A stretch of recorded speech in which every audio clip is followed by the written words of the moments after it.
Hello everyone, welcome back to another video. Today we're answering Emma's second question, which is what do we do about our small overlooked garden?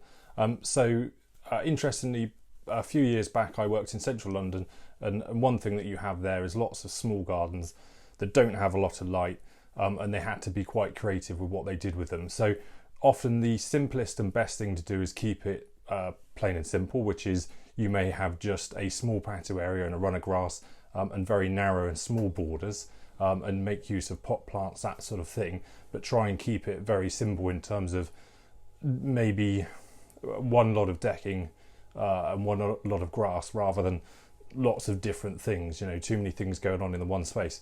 The other thing was to use bright colours. So in London they would paint the walls that surrounded the gardens that were a small courtyard white, so it would reflect as much light, and sometimes even use a mirror within a trellis. So you might have a trellis on the back of the garden fence effectively, and as you're looking out, you don't realise, well, you obviously would, depending if you're stood in front of it, but there's a mirror there which is reflecting everything back. So those things were used in terms of the space itself.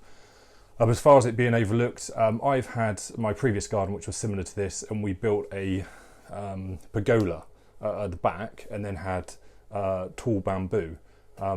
Again, you can buy mature plants off the shelf that are tall enough to screen, so that with some timber and putting something together would be suffice to sort of break it up a bit. So that's what we did there, and it seemed to work quite well.